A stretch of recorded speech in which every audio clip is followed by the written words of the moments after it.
Olá, você que está acompanhando a programação aqui da Rede MLC. Você sabe que a gente tem um compromisso com você de trazer informação, prevenção, principalmente quando a gente fala de saúde. Afinal de contas, quem não tem saúde perdeu tudo. Não adianta ter muito dinheiro, não adianta ter muitas coisas, não adianta ter nem viagem marcada, porque se não tiver saúde, não vai. Então a gente tem aqui um compromisso com você de trazer informações para que você tenha mais saúde, mais bem-estar. Eu queria muito falar nesse dia que a gente está gravando aqui essa entrevista com o Dr. Gabriel, que hoje é dia 20 de março, Dia Internacional da Felicidade, determinado pela Organização das Nações Unidas. Então, a felicidade, para que a gente tenha felicidade, a gente tem que ter bem-estar, a gente tem que ter satisfação, contentamento, e é importante que a gente tenha qualidade de vida. Todos esses fatores aí são os fatores que determinam a nossa felicidade.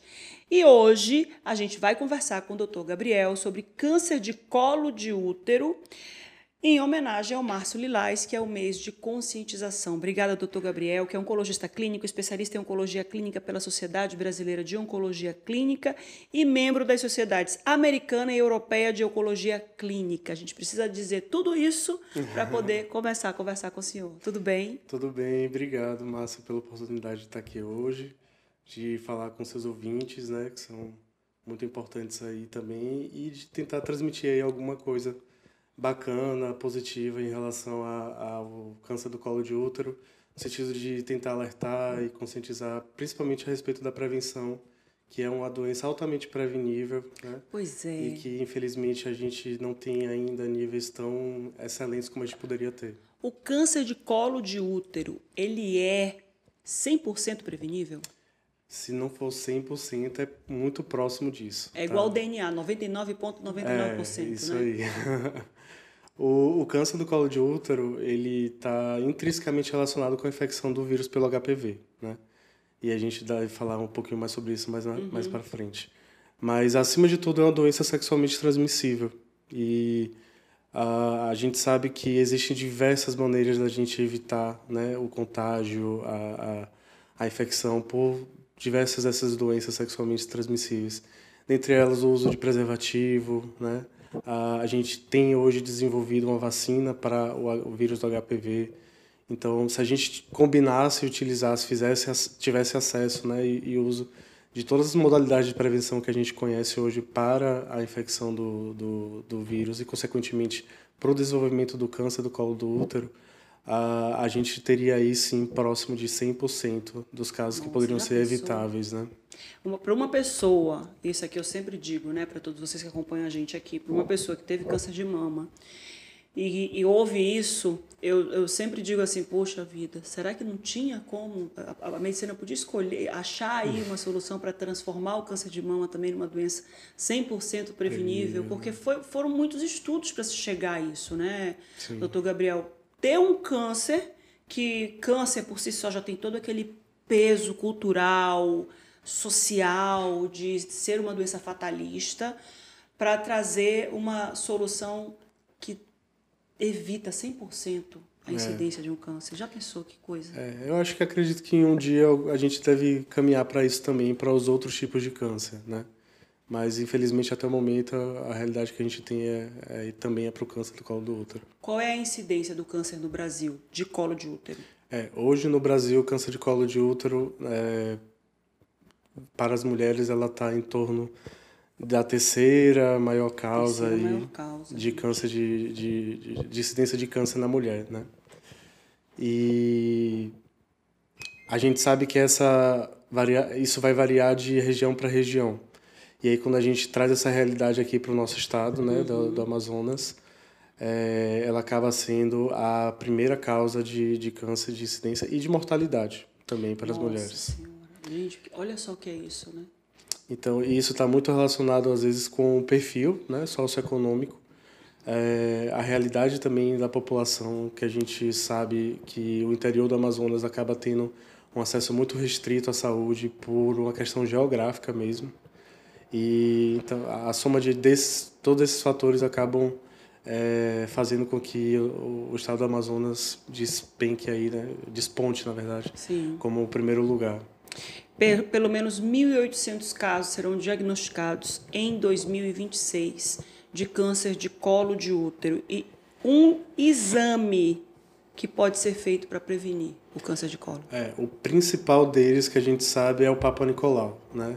É um exame muito conhecido, é um exame já é difundido há muitos anos para a população de forma geral.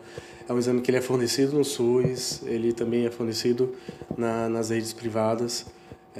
E é um exame altamente capaz de conseguir dar esse diagnóstico de forma mais precoce, porque ele vai identificar aquelas lesões que a gente chama de lesões pré-malignas, antes mesmo de virar o dito câncer do colo de útero. A gente tem alguma imagem aí, Lu, o que seria essa lesão pré-maligna, que só quem pode olhar é o médico que enxerga ali. Isso. Né? Aqui a gente tem a evolução do colo de útero. Você que está acompanhando aí, aqui a gente tem a imagem do colo de útero, né? Isso. Aqui vão estar descritos os diversos estadios. Isso quando a doença a gente já está se tratando de uma doença invasiva, tá? Uhum. Quando a gente está falando de um câncer invasivo. Então ele vai acometer essa região do colo do útero. E aí, a depender do estágio que ele vai estar acometendo, se é só a região do colo, se ele já pega a região de paramétrio, se ele invade já o terço superior da vagina. Então isso vai diferenciar o estadiamento que a gente chama para o câncer do colo de útero. Mas o exame do Papa Nicolau, ele vai detectar as lesões antes mesmo dela se tornar uma lesão invasiva. Porque ele pega, coleta, a médica coleta ele lá faz uma raspagem, como se fosse assim, né, de forma mais leiga falando, do colo do útero, e aí isso é levado para uma lâmina, né, de microscópio, e nela a gente consegue identificar a presença de células já neoplásicas, mas que, como elas estão acometendo apenas a camada do epitélio, elas ainda não invadiram, né, a membrana basal, que a gente diz, né, então não se tornou ainda um câncer invasivo. Aquelas denominações que a gente chama de NIC, que é neoplasia intraepitelial cervical. E aí tem NIC 1, NIC 2 e NIC 3, e que nesses estágios ainda é considerado uma doença pré-maligna. A médica ou o médico olha ali o colo, não vê nada. O que vai ser detectado é na coleta da secreção. Isso. No laboratório, no patologista. Na maior parte das vezes ela vai fazer a visualização direta do colo do útero e não consegue visualizar nenhuma alteração. Às vezes pode estar um pouco mais inflamado e tal, mas aquilo não é sugestivo ainda de que tenha alguma coisa para câncer ali. Mas aí quando ela faz a coleta ali do material, né, com a espátulazinha e leva para olhar no microscópio, ali ela consegue ver as células. No caso, quem vê já essa parte já não é mais a médica que faz o exame, é o patologista, isso. E aí ele consegue identificar se naquela amostra tem alguma célula que está irregular, que está apresentando uma característica de crescimento irregular, aberrante, que é sugestivo, né, de uma neoplasia. E quando se vai fazer a conização, tem um diagnóstico desse, qual é a conduta? Exato. Vai depender muito em que momento você conseguiu diagnosticar aquela alteração, né? Até o NIC 3, a gente procede na grande parte das vezes com a conização, que é um procedimento muito mais tranquilo, onde é feito como se fosse mesmo tira um conezinho um cone daquela área afetada, né? É claro que só o exame que ela fez primeiramente do Papa Nicolau coleta não é suficiente. Às vezes tem que fazer algum exame um pouco mais direcionado, uma colposcopia, para identificar exatamente qual que é a área que está sendo acometida. Mas até o estágio de NIC 3, a gente pode proceder com a técnica de conização. Depois que ele deixou de ser uma lesão intraepitelial, passou a ser uma lesão invasiva, aí a gente está falando de um tratamento que tem que ser um pouco mais invasivo, para a gente conseguir proporcionar a cura, digamos assim. Que é tirar, por exemplo, pode ser um dos tratamentos, tirar o útero, fazer uma esterectomia. Isso. Volta aquela outra imagem lá, por favor, Alessandro. Só para a gente entender aqui, você que está acompanhando a gente, olha só. Quando a médica ou a técnica, né? Porque às vezes tem alguns lugares que você não está mais fazendo, o Papa Nicolau não é mais feito pelo profissional ginecologista, é feito pelo técnico no laboratório. Você tem essas 4 visões aqui. As possibilidades. Ali foi o que o doutor Gabriel disse, não tem nada visível, pode ter HPV ainda assim. Aqui já tem o aparecimento da doença, pode ser ali a probabilidade de se fazer uma conização. Isso. A gente está vendo só no colo do útero e na imagem cortada que você está enxergando aí, isso aqui é o útero, tá, minha gente? visto aqui de frente, partido no meio ali, ó, foi partido ao meio. E aí aqui está o colo do útero. Aqui, quando o colo do útero está nessa situação, olha só o quanto que já foi tomado dentro do útero. E aqui é uma situação de se tirar o mais útero avançado, todo, se for o caso. isso. Nesse caso aqui, vai fazer quimioterapia, não vai fazer quimioterapia? Qual é o processo, o procedimento nesse caso? Geralmente, nos estadios um pouco mais avançados, como nessa situação, o tratamento de eleição é um tratamento associado de quimioterapia com radioterapia. Não é mais um tratamento que a gente utiliza a cirurgia, porque muitas vezes o cirurgião ele não vai conseguir tirar essa lesão, toda essa área afetada com margens. A cirurgia não vai ser uma cirurgia oncológica nesse sentido. Não vai acabar proporcionando um status de cura que a gente quer, que a gente deseja para o paciente. Então a gente viu, né, baseado ao longo de vários anos de alguns estudos que foram realizados, Sim. que o tratamento baseado de quimioterapia com radioterapia para essas situações de doença mais aqui, localmente avançada, né, que a gente chama, acaba tendo um resultado muito melhor do que a cirurgia. Então a cirurgia já não é mais indicado numa situação como essa. Entendi. Porque daí ele tem uma regressão do tumor, da neoplasia, né, da lesão, regride. Isso, a gente viu, né, que é uma doença altamente responsiva à radioterapia e também à quimioterapia. E hoje em dia a gente tem até outras modalidades de tratamento que estão sendo associados a esse backbone, né, que a gente chama de químio com rádio, que é também a imunoterapia. A imunoterapia, está bem aqui a imunoterapia, a gente vai falar sobre essa imunoterapia. Quais são os tipos de câncer de útero? Tem o do HPV e tem outros tipos também? A gente sabe que 99,8%, 9% dos casos do câncer do colo de útero ele é relacionado ao HPV. Sim. Menos de 0,01% ele não está relacionado com o HPV, que é uma entidade um pouco mais rara. Que são os cânceres raros que a gente estava falando lá na sala, né? A gente, neoplasias neuroendócrinas, enfim, que às vezes não está relacionado com a infecção do vírus do HPV. Então, a grande maioria das vezes ele está relacionado com o vírus do HPV. Existem mais de 150 tipos de vírus do HPV documentados hoje em dia. A gente sabe que existem aqueles de baixo risco, em que na maior parte das vezes ele vai originar só o que a gente chama de condiloma, e aqueles de alto risco, e aí a gente sabe principalmente o subtipo 16 e 18, que são que a gente chama os subtipos oncogênicos, que eles têm a maior probabilidade de desenvolver a então conhecida doença, né, o câncer do colo do útero. Então, diferenciando seria mais ou menos isso. E existe exame para detectar não só que você tem HPV, mas que tipo de HPV que você tem, né? Isso, existe. Essa testagem, ela inclusive é disponibilizada no SUS desde o ano passado, se eu não me engano, foi algo relativamente recente. E está incorporada aí dentro das tecnologias que fazem parte dessa agenda de rastreamento, de prevenção ao desenvolvimento do câncer do colo do útero. Então, assim como tem o Papa Nicolau, a gente tem também a testagem do HPV para conseguir diagnosticar se aquela paciente está infectada por algum vírus do HPV e qual o subtipo, né? Que também isso vai diferenciar no pós. A conduta do tratamento, né? O acompanhamento, exato. A gente precisa dizer aqui que a gente estava falando sobre a conização e a gente tem uma reportagem, a gente separou a reportagem da Sepcolo, Lu. Você pode acessar lá no nosso portal de notícias, né, no site de notícias, que o SUS também disponibiliza agora o Sepcolo. E o Sepcolo é o Centro Avançado de Prevenção ao Câncer de Colo de Útero, capitaneado aí pelo Dr. Gerson Mourão, pela doutora Mônica Bandeira de Mello.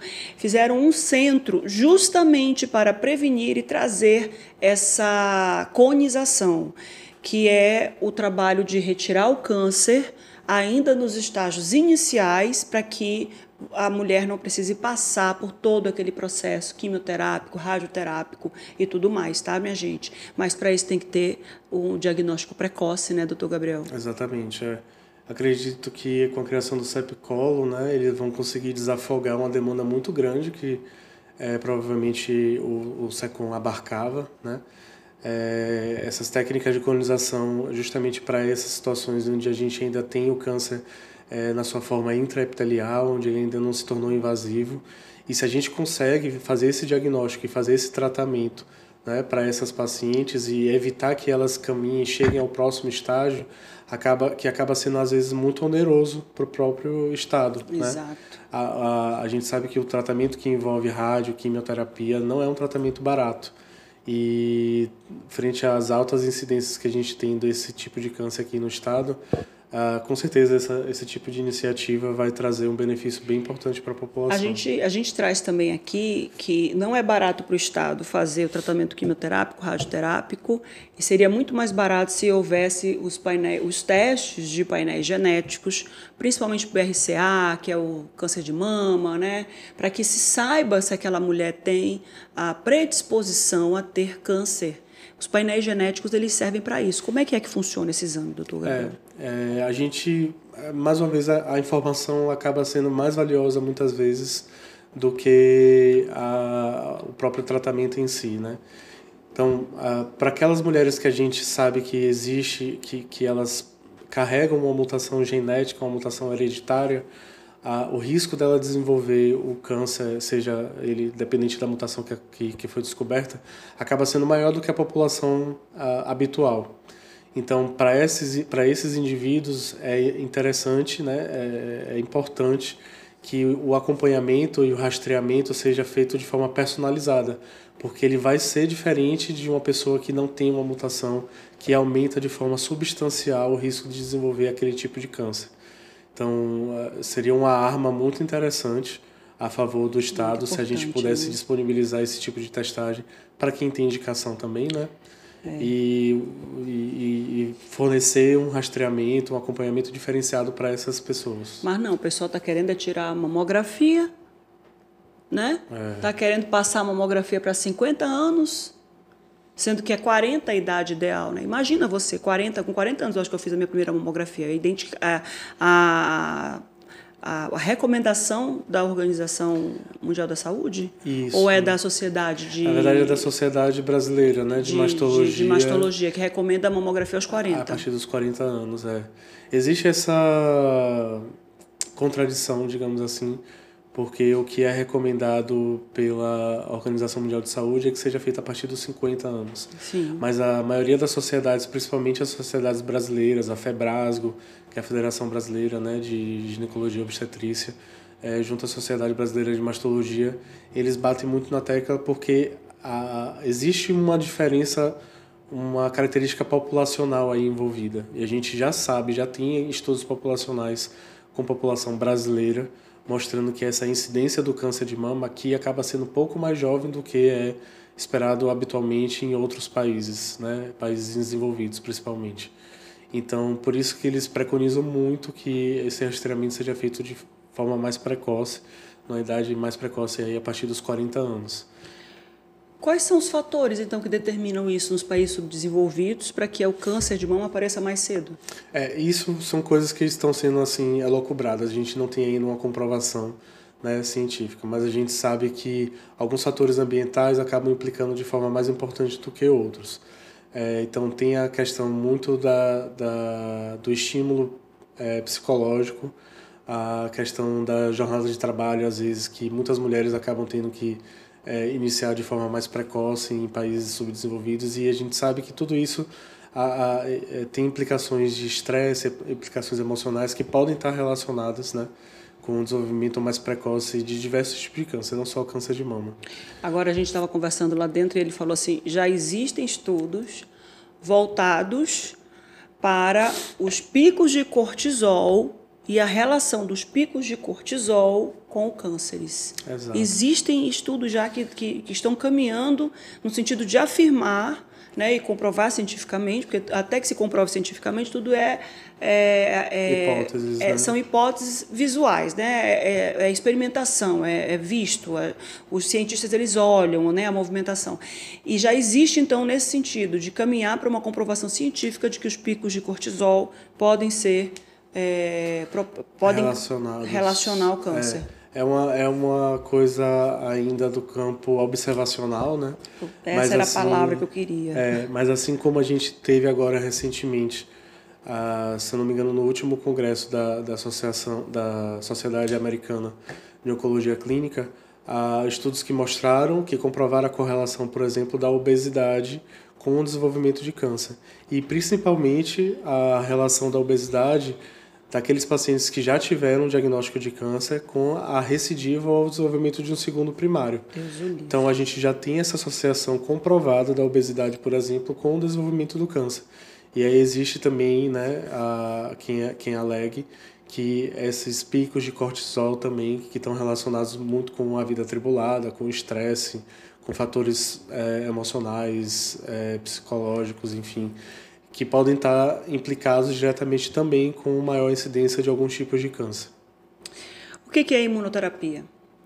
Então, a imunoterapia é uma tecnologia relativamente nova, né, se a gente for comparar com a quimioterapia que a gente já conhece há muitos anos. E ela atua basicamente fazendo com que... É uma medicação que faz com que seu próprio sistema imune acorde. O que é que acontece? A gente sabe que o câncer ele lança mão de diversas façanhas para conseguir driblar o nosso sistema imune e conseguir se desenvolver e proliferar e metastatizar, enfim, alcançar outras regiões do corpo, né? E a gente descobriu que ele tem essa capacidade de fazer isso, então foram desenvolvidas medicações para inibir essa capacidade dele. Então a gente sabe que o câncer ele faz através de algumas ligações um desligamento dessas células, das nossas células de defesa, e a imunoterapia nada mais é do que uma medicação que evita esse desligamento. Então faz com que o nosso sistema imune permaneça vigio e capaz de reconhecer aquela célula cancerígena e aí sim poder aniquilar ela e, enfim, proceder a sua função natural, digamos assim. Não éramos para capazes de desenvolver câncer. A gente, exato. A gente só desenvolve o câncer porque o câncer consegue desenvolver artimanhas, mecanismos para conseguir driblar, né, o nosso sistema imunológico. É um traiçoeiro. Exatamente. Gente. E a imunoterapia vem com esse sentido de fazer com que as nossas células imunes, que elas já são programadas para combater as células defeituosas, as células cancerígenas, elas não sofram esse desligamento por parte do câncer. Agora sim, que eu estudei sobre o assunto, né? O nosso corpo ele está com proliferação de células o tempo todo, porque por exemplo, você machuca a pele, cortou a pele, ali está tendo uma proliferação de células para poder fechar aquele machucado. Então o corpo ele fica o tempo todo produzindo células, né? Inclusive, o sistema imunológico está trabalhando para que esse crescimento continue sendo ordenado e não desordenado. Exatamente. Mas existe já esse combate do nosso sistema imunológico com crescimentos desordenados que estão acontecendo o tempo todo no nosso corpo. Isso é normal. Exatamente. Tanto que pessoas que têm algum defeito, o que a gente chama de mutação, em genes que são responsáveis pelo reparo aos danos causados, seja no DNA, a nível de DNA, né, seja de replicação celular, enfim. As pessoas que têm alguma mutação que eventualmente desenvolveram ou herdaram, alguma mutação que desenvolve essa dificuldade, esse defeito de conseguir corrigir esses erros, são essas pessoas que vão acabar desenvolvendo, por exemplo, algum tipo de câncer. Então, esses erros acontecem o tempo todo. Pense que a nossa maquinaria está trabalhando a todo vapor o tempo inteiro e em alta escala. E a gente tem justamente os nossos checkpoints, né, para conseguir identificar se tem alguma coisa que está acontecendo errado, interromper e descartar. Se a gente não tem os nossos checkpoints trabalhando de forma correta, esses erros eles vão acontecer, vão se acumular e não vão ser corrigidos. E é daí que começa aí o start, né, para os mais diversos tipos de câncer. Então, é isso. A gente tem nossa maquinaria funcionando a todo momento para impedir que o câncer ele esteja se desenvolvendo a qualquer momento dentro do nosso corpo. E a imunoterapia, ela pode ser usada para, por exemplo, quando você faz o tratamento da quimioterapia e você ainda tem dúvida se todas aquelas células foram mortas, é para isso? Por exemplo, você faz a quimioterapia, é um câncer, você fez a quimio para quê? Para evitar que aquele câncer que foi retirado com margem limpa, por exemplo, tumor, câncer de mama. Quando é tirado o tumor, a lesão, é tirado com margem limpa, para não deixar nenhum resquício naquele local ali de câncer de mama. É feito ainda o linfonodo sentinela para saber se houve o alcance no sistema linfático, né? E aí você faz a quimioterapia para matar qualquer célula que tenha escapado dali, porque está dentro do corpo, para outro órgão ou para o sangue. A imunoterapia, ela atua nisso também? Isso. O racional, digamos, é parecido com esse que você explicou aí agora da quimioterapia. A gente faz uso da imunoterapia para tentar aniquilar qualquer célulazinha mínima que possa eventualmente ter escapado daquele sítio primário onde aquele câncer foi desenvolvido. Então, o racional da utilização dela é parecido, só que a maneira como ela vai agir é diferente. Porque uma vez que a quimioterapia ela é não seletiva, ela acaba agindo em todas as células as saudáveis e as não saudáveis. A imunoterapia ela está agindo especificamente no seu sistema imune.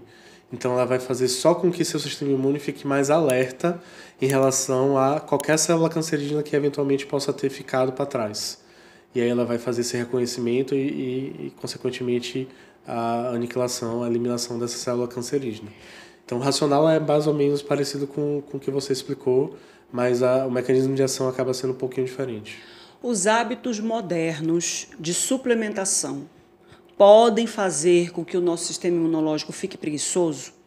Em que sentido? Vitamina C todo dia, porque não tem tempo para ficar comendo, não come comida de verdade. Pá, vai vitamina C. Ah, tá com resfriadinho, larga ali vitamina C.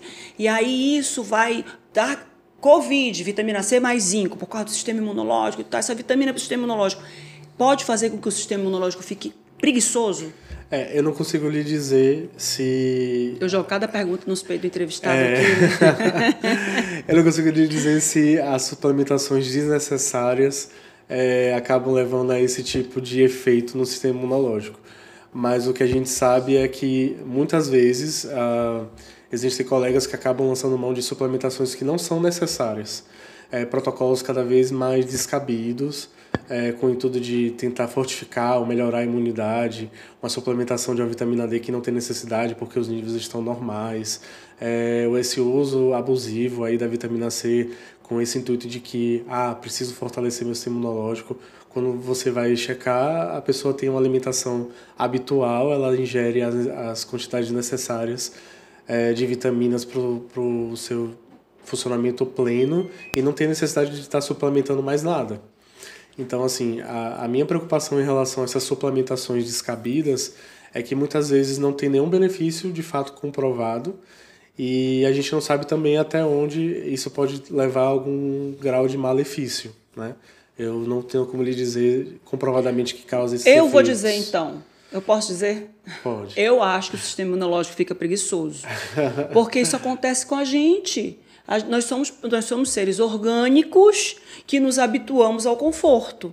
E esse hábito ao conforto faz com que a gente vá ficando sedentário, faz com que a gente fique menos produtivo, faz com que a gente engorde mais.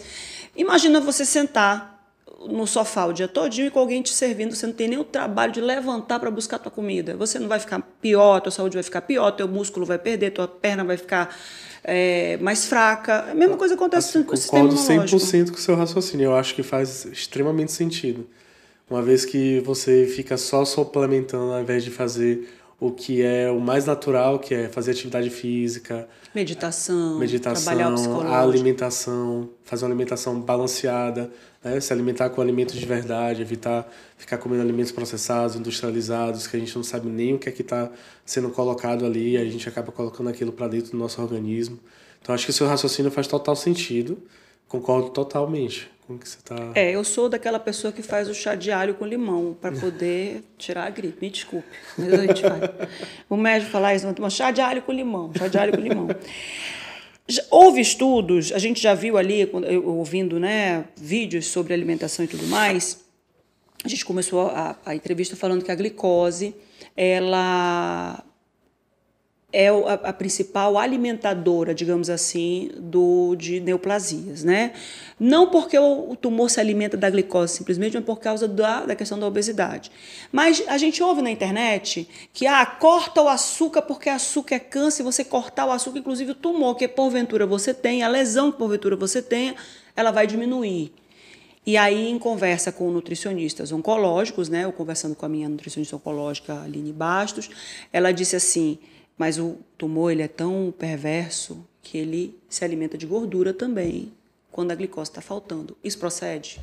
Procede. Esse comportamento da lesão acontece?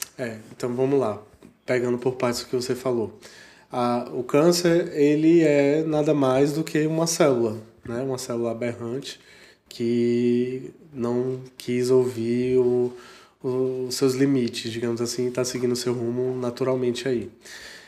Uma célula, para ela crescer, ela precisa de energia.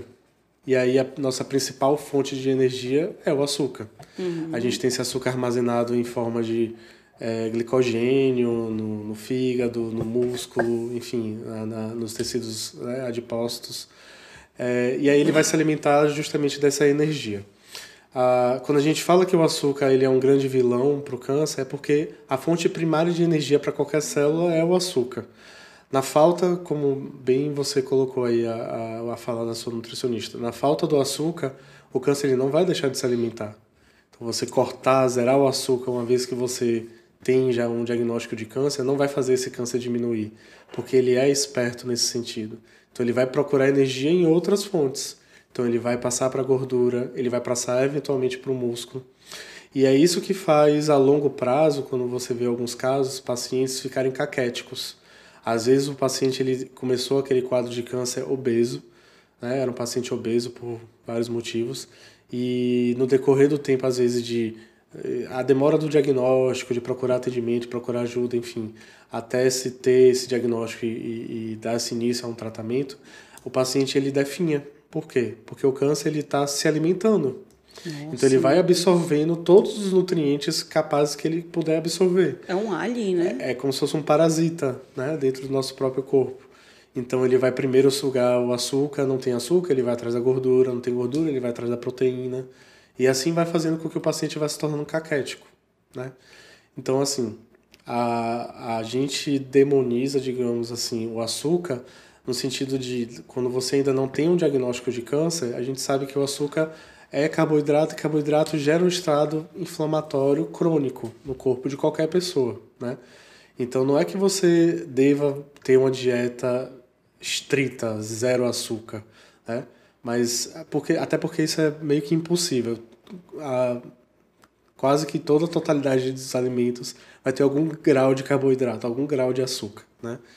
O que a gente deve fazer é evitar esse excesso. A gente pode, quando o doutor Gabriel, aqui a gente vai esclarecer aqui, vamos entender. Quando o senhor fala açúcar, o senhor está falando duas categorias de alimento, né? O açúcar refinado, branco, aquele açúcar que a gente faz a sobremesa, que faz sorvete, que faz as tortas, aquelas tortas que eu comi no dia 1º de janeiro, que eu estava relatando para o senhor aqui antes da gente conversar e tudo. E nós temos os carboidratos, que são necessários para alimentar músculo, para dar energia e tal. O consumo controlado desses carboidratos, ele não faz mal, muito pelo contrário, ele não é a água para eu chamar de essência da vida, mas ele é a base da nossa estruturação. Exatamente. Que alimenta músculo e tudo mais. Agora, tudo que cai, isso eu ouvi uma vez de uma médica endocrinologista, tudo que cai no teu estômago vira açúcar. Tudo que cai no teu estômago vira açúcar, só não vira açúcar água. Então, eu comi frango, tem um pouco de glicose no frango, não se engane. Eu comi só carne, tem glicose na carne também.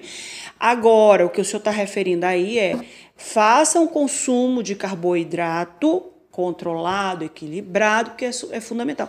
Agora, o açúcar refinado... Isso, ele que é o problema. Ele que é o problema, né? Exato. Porque o açúcar refinado, ele vai trazer todas aquelas... Não tem nada, não tem um fator nutricional no açúcar refinado, no açúcar branco. É só açúcar, é só carboidrato mesmo, né? Carboidrato maligno. De má qualidade, digamos assim. Acho que foi bem importante você pontuar, fazer essa diferenciação. É exatamente isso que eu estou querendo dizer, né? Para a gente fazer o uso inteligente do carboidrato. Aquele carboidrato complexo, que faz bem, né? Presente na maioria dos alimentos de verduras, legumes, eventualmente algumas carnes também e tal. Esse açúcar não é o vilão. O vilão é aquele açúcar refinado, o açúcar industrializado, presente aí em diversas, né, apresentações, seja ela em sorvetes, doces, enfim. Você precisa determinar o que é alimento na sua vida. A gente precisa esclarecer. Alimento é qualquer coisa que você coloque para dentro do seu corpo com valor nutricional.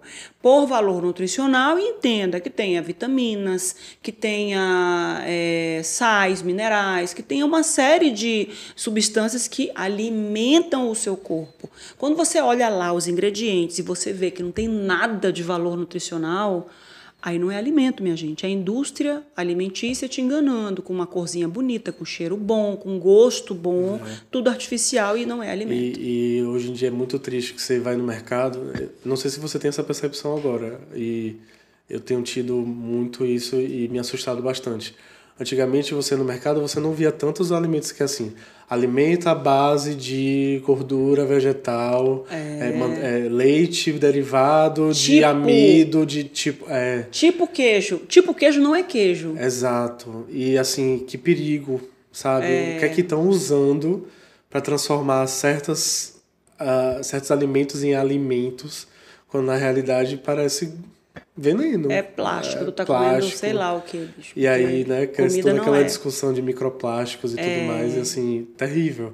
Então, assim, eu pelo menos quando eu era criança, adolescente, que eu ia às vezes no mercado com meu pai, eu não via esses alimentos. Não, cada vez mais E frequente. Ultimamente a gente tem visto, né, um crescimento assustador em relação a isso. E aqui ouso em dizer, sob pena de ser de ter stalker, hater, depois o Clóvis se ajeita aí, ouso dizer, porque é claro que o advento da mulher no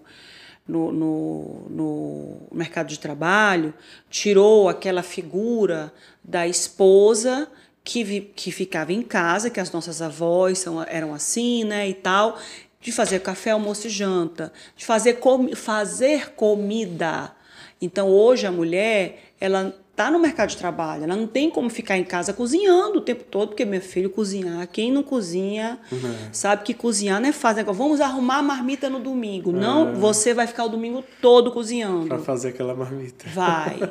Porque eu aprendi a fazer feijão e você tem que ficar lá na beira do fogão assim, ó. Não dá para fazer nenhuma outra coisa enquanto você está cozinhando, a não ser que você esteja fazendo na cozinha, porque você vai queimar o alimento. Isso aí é normal, então você para tudo para cozinhar. E as pessoas não cozinham mais. As pessoas querem a praticidade de levar tudo ensacado, põe no micro-ondas, coloca no forno, já está tudo pronto, cheio de sódio e tudo mais. Isso realmente é um perigo. Porque os alimentos ensacados, os alimentos ultraprocessados, eu estou falando aqui de alimentos ultraprocessados, alimentos que fazem realmente esse malefício todo, que são chamados de alimentos sem serem alimentos, estão na mesma prateleira do cigarro, como disse aqui o Dr. Fuzita. E todos os oncologistas confirmam isso, estão na mesma prateleira do cigarro para ocasionar câncer, né, Dr. Gabriel? Com certeza, sem dúvidas. Eu quero terminar a nossa entrevista, a gente já vai terminar, mas eu quero falar sobre a obesidade, a luta da obesidade e o uso dos medicamentos para emagrecimento. Como os oncologistas enxergam isso? É um preço alto a se pagar? Já existe algum indício de que os tais medicamentos à base de semaglutida, né? Não vou dizer aqui os nomes comerciais, mas você sabe do que eu estou me referindo. Eles são cancerígenos, não são cancerígenos, são seguros para pacientes oncológicos, pacientes que não querem recidiva. Como é que funciona a utilização dessas canetas do emagrecimento? Porque a gente sabe que existem cidades que estão mudando o perfil sociocultural em decorrência do uso dessas canetas, estão emagrecendo. Então, cidades que antes eram consideradas obesas estão emagrecendo por causa do uso dessas medicações. Sim, mas Fale assim, sobre elas. Assim, a gente tem que combater a obesidade a todo custo mesmo. É como se fosse a mesma campanha que foi elaborada há alguns anos em decorrência do cigarro, pensando que diretamente relacionada a câncer de pulmão. A obesidade está diretamente relacionada a diversos tipos de câncer. E a gente tem que combater ela a todo momento, seja para aquela pessoa que não tem um diagnóstico de câncer, para evitar que esse fator de risco muito importante acabe favorecendo aquela pessoa a desenvolver câncer, até aquela pessoa que teve um diagnóstico de câncer e é obesa. Então a gente tem que... É um trabalho de formiguinha que a gente tem que ter. Eu falo isso para todas as minhas pacientes, que eu recebo elas no primeiro momento com o diagnóstico. A gente primeiro foca nessa questão do diagnóstico e do tratamento que precisa ser feito. Claro. A segunda fase, a partir do momento que ela está ali curada, ou livre, ou controlada a doença, a gente vai focar nessa questão que é a obesidade, se ela estiver presente. A gente tem hoje, de forma muito feliz, o desenvolvimento de várias medicações que agora estão sendo estudadas para a redução da obesidade. Porque essas canetas que foram desenvolvidas, e eu posso falar até com um pouco mais de propriedade, porque meu marido ele é endocrinologista. E aí a gente conversa bastante em relação a isso. Então, essas canetas que foram desenvolvidas inicialmente, elas eram para o tratamento da diabetes, na maior parte das vezes, né? E aí foram vistos nesses estudos, né, análise de subgrupo, que pacientes diabéticos, que em grande parte deles eram também obesos, acabavam tendo uma perda de peso muito importante com esses tratamentos. 25%. E aí no mínimo ali, começou-se a pensar, nossa, e se a gente usasse essas canetas não só para o paciente diabético, mas para aquele paciente que é obeso, para ajudar ele a perder peso. Porque você perde peso e isso tem implicação em diversas coisas, não só com controle da diabetes, mas controle da hipertensão, com redução do risco de desenvolver câncer. Tem diabetes que cura, que ainda é conhecida da obesidade, você cura a diabetes. Redução de risco cardiovascular. Então, assim, agora mais recentemente, né, as ditas canetas, a semaglutida, agora mais recentemente tem aí a tirzepatida, desculpa. Tá tudo certo. Que são medicamentos que hoje vêm com essa intenção de realmente reduzir a incidência, né, e a prevalência de obesidade na população em geral. E isso é extremamente benéfico, tá? Elas não são cancerígenas de forma alguma. São extremamente seguras para serem utilizadas em pacientes oncológicos, tá? Para as minhas pacientes, geralmente eu recomendo e sempre faço esse acompanhamento em conjunto com endocrinologistas parceiros, sempre que possível. A gente só pede para se atentar, assim, eventualmente uma paciente que está realizando tratamento com quimioterapia, por exemplo, que por vezes um dos efeitos colaterais mais comuns é enjoo, náuseas, vômitos, né? E essas medicações, eles têm também geralmente esse perfil de toxicidade. Então eu geralmente não recomendo fazer o uso dessas medicações junto com tratamento com quimioterapia. Porque acaba que pode se somar aí as toxicidades e ficar muito impraticável para o paciente. Mas uma vez que o paciente já não tiver mais nessa fase de tratamento ativo, digamos assim, né, tiver mais aquela condição de segmento, de acompanhamento, ou usando alguma medicação que é mais indolente, eu sou um grande entusiasta dela fazer uso dessas medicações. São medicações extremamente seguras, nada oncogênicas, né? Há quanto tempo elas estão no mercado? Há quanto tempo que a semaglutida e a tirzepatida estão aí sendo administradas no mercado? Olha, Márcia, eu não vou Eu tenho uma brincadeira aqui, gente, deixa eu dizer para vocês aqui rapidamente. Faz um parênteses aqui, porque é do meu jeito mesmo. Quem assiste o DEP sabe. Eu vivo desligando esse ar-condicionado. E eu digo para os entrevistados que quando eu vir uma gota de suor descendo, é a hora que eu ligo, a testa dele tá brilhando, coitadinho, aqui, ó. Passa a mão assim, passa. Coitado, tá suando aqui. Ponto, fecha o parêntese. Continua. Há quanto tempo que elas estão no mercado? Olha, eu acho que a mais antiga para esse intuito, né, de combate à obesidade é a semaglutida, provavelmente, que são inibidores da GLP-1. Deve ter pelo menos aí uns 10 anos. É um tempo seguro para análise de isso aqui está dando câncer agora ou pode dar câncer no futuro? Eu Você está entendendo sim. onde é que eu quero chegar? Sim. Uma droga é jogada no mercado. Ela foi testada em laboratório, tá, minha gente? Isso. Exaustivamente, às vezes anos testando a droga para poder ser jogada no mercado e ser consumida com segurança. Mas aí verificou-se que quem tomou esse medicamento, lá no futuro, teve episódios de, por exemplo, câncer da tireoide. Acabou. Aí. Que tem gente que diz que às vezes pode ocasionar câncer na tireoide o uso. O que eu sei em relação a isso é que os casos que foram detectados de câncer de tireoide, se não me engano, era até o subtipo do câncer medular de tireoide, foram vistos apenas naqueles estudos pré-clínicos. Mostrou-se apenas o surgimento de câncer medular de tireoide em ratos. Em humanos, não teve nenhum relato. E aí, às vezes, pegam uma informação dessa, Sim. né, de um dado que foi achado, foi encontrado em um estudo pré-clínico, e trazem como se, quem usa esse tipo de medicação pode desenvolver câncer de tireoide. Então, é muito perigoso. Às vezes, algumas associações que o pessoal faz de forma muito errônea. Irresponsável. Fazer essa conexão é uma conexão irresponsável. Então, assim, é uma medicação que já tem pelo menos aí uns 10 anos no mercado e não se tem nenhuma comprovação de que ela aumente risco de desenvolvimento de nenhum outro tipo de câncer de nenhuma natureza. Existe apenas essa preocupação aí do câncer da medula tireoide, mas foi visto apenas em estudos pré-clínicos. A gente não tem nenhum dado em relação a Existe humanos. mais certeza de que a obesidade causa câncer do que os medicamentos serem maléficos nesse sentido, com certeza. Se fosse pra gente colocar na balança, sem sombra de dúvidas, eu recomendaria para qualquer paciente que tem indicação de fazer uso dessas medicações para ajudar no emagrecimento a fazer uso. Porque me preocupa muito mais a obesidade como fator de risco para esses pacientes. E aí, mais uma vez, como que eu já disse, aqueles doentes que já tiveram câncer e têm obesidade, o risco aumenta de forma substancial. É maior do que para alguém que nunca teve câncer e é obeso. Meu Deus. Então, assim, a gente tem que combater a obesidade de todas as formas mesmo. E aí também é importante frisar que não só a medicação ela vai ser também um grande herói da história, né? É importante que o doente tenha a noção de que é preciso fazer atividade física, é preciso melhorar a alimentação, é preciso trabalhar com técnicas também, né, de relaxamento, de concentração, que tudo isso pode estar implicado, né, na questão da sua obesidade como um todo e ter uma melhora nesse sentido. E eu vou dizer uma coisa, eu como paciente oncológica, fiz 6 ciclos de quimioterapia, comecei meu tratamento em março, quando eu descobri a lesão, março de 2024, não sei qual o tempo que você está assistindo esse vídeo.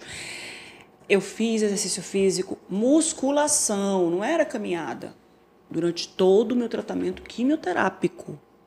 Então, eu já vinha fazendo atividade física, por estética, por saúde, né? É mentira, a maioria das vezes a gente nem quer fazer por causa da saúde, a gente quer fazer mesmo para ficar com músculo, com barriga tanquinho, aquelas coisas. Ficar bonitona.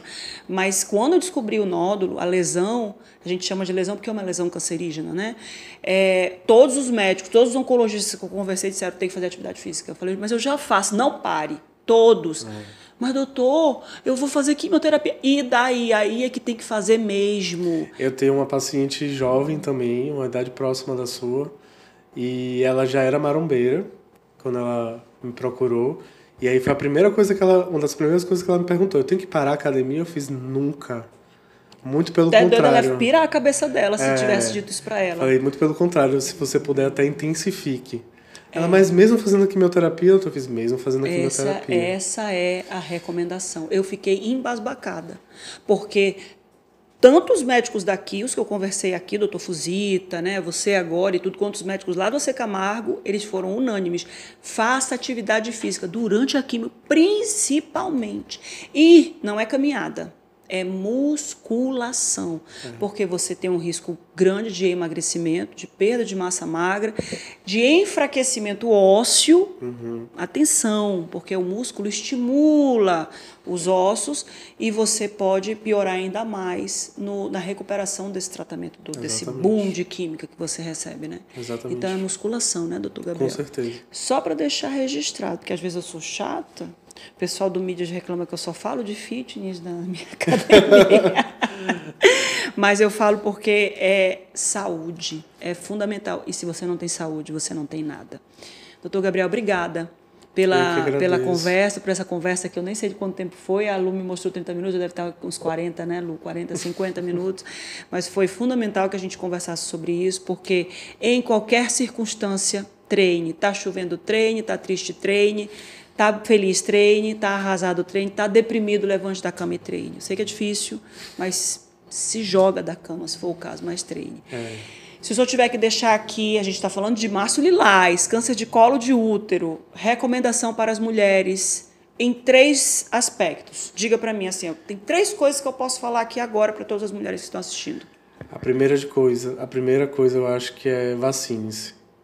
Procure se vacinar. Se você está dentro da faixa etária do que é disponibilizado pelo SUS, vacine-se.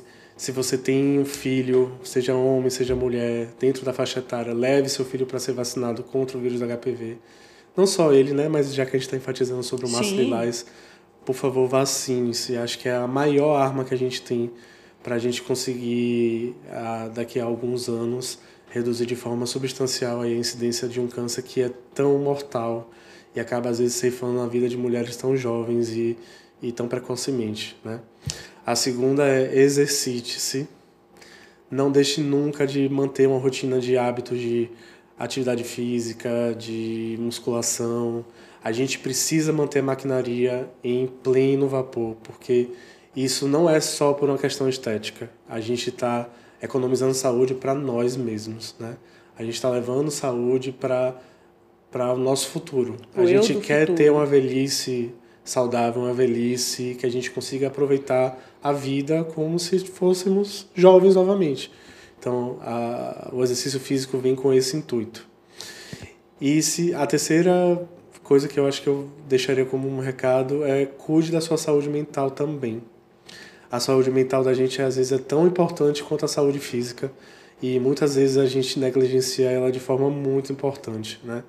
E a gente já falou aqui algumas vezes a implicação de você viver num ambiente estressado, num ambiente extremamente saturado, o quanto isso pode afetar a sua saúde orgânica também. Então, procure se munir de práticas de saúde mental saudáveis, fazer o que lhe apetece também nesse sentido, né?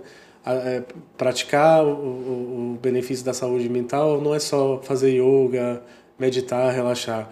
Fazer uma dança, fazer uma atividade física que você gosta, ter um hobby, cantar, fazer teatro, enfim, procurar fazer práticas que vão lhe causar um conforto mental, um bem-estar, uma sensação de bem-estar, né? Então acho que se eu pudesse deixar 3 recados aqui hoje seriam esses. Tá ótimo, já anotei. Vocês anotaram? Quero que todo mundo anote, hein? Isso vira corte, viu, Clovinho? Já põe aí que isso aí vai virar corte nas nossas redes sociais. Obrigada, doutor Gabriel. Muito obrigado. Mais uma vez, muito obrigado mesmo pela oportunidade. E você que está aí do outro lado que acompanhou essa entrevista, não se esqueça de comentar, curte o canal, se inscreve, clica no sininho, pergunta qualquer coisa aí nos comentários que o doutor Gabriel vai responder e tirar todas as nossas dúvidas. A gente vai atrás dele para poder lhe responder tudo que a gente precisa saber, principalmente para prevenção e para ter saúde. No mais, muito obrigada por mais essa entrevista do Deixa que eu pergunto. Você sabe, é assunto Deixa que eu pergunto. Fica ligado com a gente, com a programação da Rede MLC. Até a próxima.